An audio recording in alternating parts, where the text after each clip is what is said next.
feel it, are going to privilege. Bismillahirrahmanirrahim. Alhamdulillah Rabbil Alameen. Hasbanallahu wa ni'mal wakil. The Lord is my light and my salvation. Whom shall I fear? And yea, though I walk through the valley of the shadow of death, I will fear no evil, for you art with me. Thy rod and thy staff, they comfort me. Thou preparest a table before me in the presence of my enemies. You anoint my head with oil. My cup runneth over, and surely goodness and mercy shall follow me all the days of my life, and I will dwell in the house of the Lord forever and ever. Amen. Assalamu alaikum. Welcome to Johnny's Bite. It's Monday. It's cloudy out there. You want to be very, very careful. We have entered the 5th week. The children in the basic school still have not been fed. The caterers are on strike. The government doesn't care. That's the indication I get. We're still in the 5th week. The government has refused to bring out the report from Al Jazeera, the response from Al Jazeera. We are still in the 5th week, and the government has done nothing about the situation and the rot happening at Gihok. So tomorrow, I will go for the full haul while we're in Kumawu. But you see, we're in Kumawu, and the stories I'm getting from there is that everything is going on well. NDC is campaigning, MPP is campaigning. I said, wow, interesting. And then I asked myself, why all of this has become necessary? It's become necessary because the member of parliament then, Baswa, may he rest in peace, bless his soul. He died while still in power on the chair. And so there's a by-election that will happen tomorrow in Kumawu. Kumawu is a stronghold of the New Patriotic Party. The NDC wants to get that slice of power. But the people in Kumawu are even shocked because for a very, very long time, they haven't seen the caliber of people they are seeing in Kumawu, from president to vice president to everybody else that matters in the NPP and NDC. They're seeing them in flesh and blood in Kumawu. So at some point, some of them were even asking, our men on the ground are telling us, some of them were even asking whether or not Ghana cared about them this much. Because not long ago, they were complaining about the state of their roads. Listen. District Assembly, them say 2009. Still have been in the Assembly 9 year office. Office on high. You know, MPP are buying. If I say, the major unibi, the 2 Obama MPP are buying, but Yamu MPP are buying by 1 year. My challenges there, and I mean, challenges there will be brave now. Because Bobo Cora, oh, Rebecca could reach in a crane and Muboni. Wakakra can say a coin. Your coin, dear, the Niabre was super. Omudia saw a born about you, so ha. Omudia saw a boha. Young movie. Mantamu coin be a more coin in our cope. Sakwa is a who may be a nipabefa. Single road, the whole Kumawu. So this is just a glimpse of what the people thought. This was sometime in April, where Akuma FM, our sister station in the Ashanti region, had gone to Kumawu to go and find out from the people. You heard them. And when the MPP is in power, they do nothing for them, even though they vote for them. They have complained about their road, sort has been cut, no show. It will interest you to know that within this short period, about 3 weeks or so, we have done about a 10 to 11 kilometer work in Kumawu. Town roads have been asphalted in Kumawu. Now the electorates, because they have been told in the past that they have short memories, they may go and vote in a certain way. That's fine. That's their decision. But to the extent that we take the people for granted, where we take the people for granted and pretend that everything is okay. Show me Chairman to me begging the people for votes. Show me.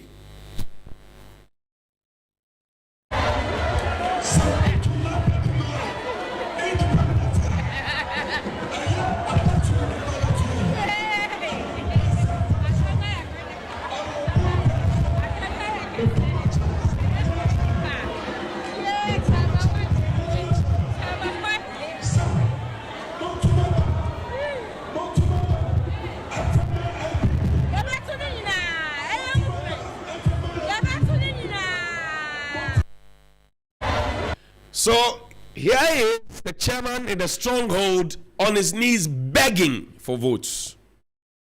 How long didn't the people in Kumawu ask for roads? How long didn't and you heard the gentlemen? They lived there. They were asking for things. Nobody gave them attention. And these are the things that politicians do. When they need votes, they come, they eat with you, they play with your children, they carry them, they will prepare your banku for you, they will braid your hair, they will eat kenke with you, they will come and play football with you, they will do cleanup exercise. As soon as they finish getting the vote, bam, they are gone. Did we not see a similar thing in 2020 and 2016 and the years before that? After that, what happened? Everybody is in Kumawu today as I speak. Everybody is there. National executives, constituency executives, regional executives, members of parliament. In fact, today, even if they had something to do in Accra, they will not come. They will be there in Kumawu. Mark my words. And they should be bowing down their heads in shame. They are pretending to love the Honorable Baswa so much. But you know, in this country, under a human rights lawyer, we had to wait for 9 solid months against Act 9, the Local Government Act. We had to wait for 9 solid months just to approve an MCE for Kumawu.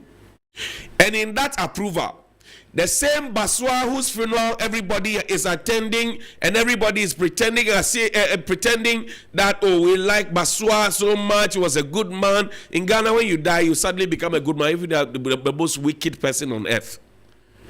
Watch this video.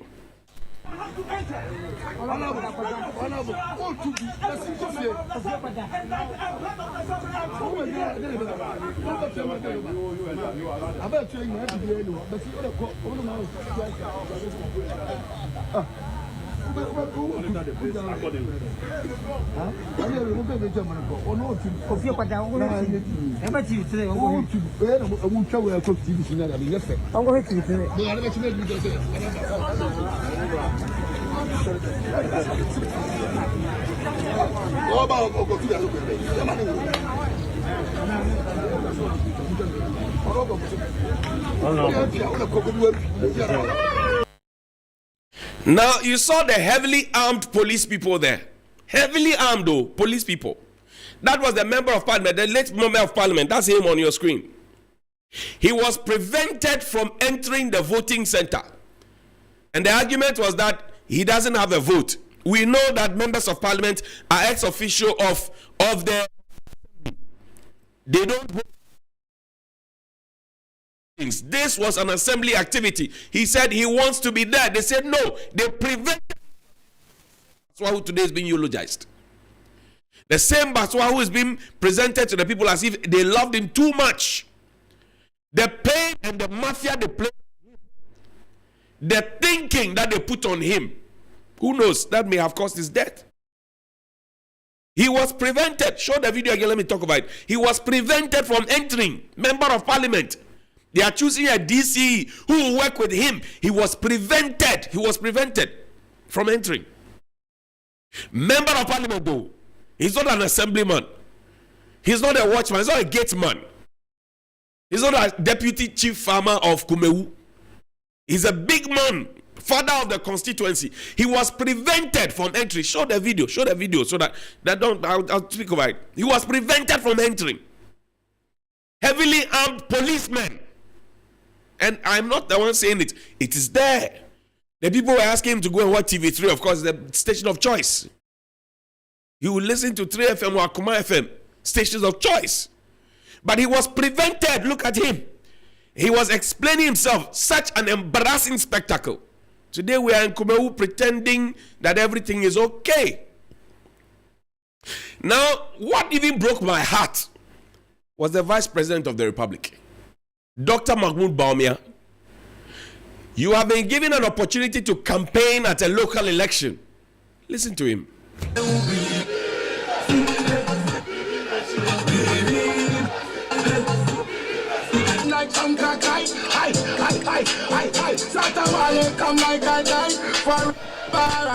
The wine ever to a mano. Number 1, and yes, sir. NDC Omunam Ho, Omunsi into a Bama NDC candidate. Omukasa, you will feel more now. And I say, and drink Mukai NDC Omuhono, Yeda Susumu, Dumsomo, Efienum, and Yasa. Omupesa Yasa Uncle Dumsobium. Musa Pesa Yasa Uncle Dumsobium. And as a Mupesa, Uncle Fa, a confirmer, Omuko Bokina. Okay. NDC Brasso factories. Mianu partner Omutimisi 2. Yedia is over 150. So the first question I want to ask the vice president is, where is the factory in Kumawu? And the factories that are supposed to have been, built and are working, how have they helped with the 43 items on our benchmark value list? How have they helped to reduce our import basket? That's the first one I want to ask him. And I am surprised that the vice president is still talking about 2016 campaign, a confirm and doom so. Our lights are still going off. They call it doom CSC. You are the head of the economic management team. Have you seen your dollar and your CD? Before, in 2016, before you became vice president, boss, how much was a liter of fuel? How much was a gallon of fuel? Today, the price of a liter of fuel could have bought us 2 or 3 gallons in the past. You are the head of the economic management team. You are not even ashamed that you have taken us to the IMF after bragging to us that you not take us to IMF. And that we are a proud nation. Now the IMF has come in. Do we suddenly lose our proudness as a nation? Or our pride as a nation? You are the head of the economic management team. Kumawu is a farming area. Are you able to give them a report on planting for food and jobs? You are the head of the economic management team. The youth in Kumawu are looking for jobs. Are you able to tell them in their faces that you have provided jobs for them? You are the head of the economic management team. The schools and the trees in Kumawu, are you able to stand in front of them to tell them you have converted them into modern schools that your children attend in Accra and outside the country? You are the head of the economic management team. You want to be president. Are you able to confidently beat your chest and say Kumawu is a stronghold of the NPP and that these are the things that I can itemize that we have done for you? If Honorable Baswa had not died and that there was a fact that there was going to be a by-election, the roads in Kumawu would not have been fixed. In fact, we even fixed the town roads in Kumawu first before we moved to want to fix the road that leads to Kumawu. And those are the things that the people there expect for you to connect. Of course, there's sycophancy and hypocrisy and hero worship and the bandwagon that will come along with it. BBBC. It is the Ghanaian electorates that I blame. Because they love their parties more than the nation called Ghana. We are in Kumawu. We are doing localized campaign. You are talking Dumso. You are talking a confirm. Have you finished talking about PDS? Have you finished talking about a Japa deal? Have you finished talking about Professor Kwabena Frimpong Boateng's report on Galamsey? Have you finished talking about Al Jazeera's gold mafia? Have you finished talking about the fact that $40 million worth of gold is smuggled out of this country every month? Have you finished speaking about the president benefiting from $100 million bribe contract? Have you finished talking about those? Okay, let's go. Have you finished talking about the children who are in schools and school feeding caterers are on strike and they have not been fed? Have you finished talking about that? Have you finished talking about the people in Kumawu going to suffer the brunt of the conditionalities of the ill-thought IMF deal? ECG and water tariffs going up. Have you talked about that? This campaign is stale. Bring the issues. And I know that you want to avoid the issues because if you go to the real-time issues, you will not have any message to share. The people are in pain. We saw your pickups. We saw the pickups that you were trying to move during the day. These are showroom pickups. At least 500,000 per each. If you are buying 275 of them for each constituency at 500,000 per, calculate how much did IMF give us for the first one? That's 600 million, right? If you do 500,000 cedis times 275, that's about 137 million. If you convert it to dollars, that's about 12 million. Begging for 600 million when we have 12 million to buy pickup vehicles. Don't angry the people. Good morning. Sometimes we take a hard bite. It helps us as politicians. Nowadays, when I listen to you, I even panic. Why do you panic?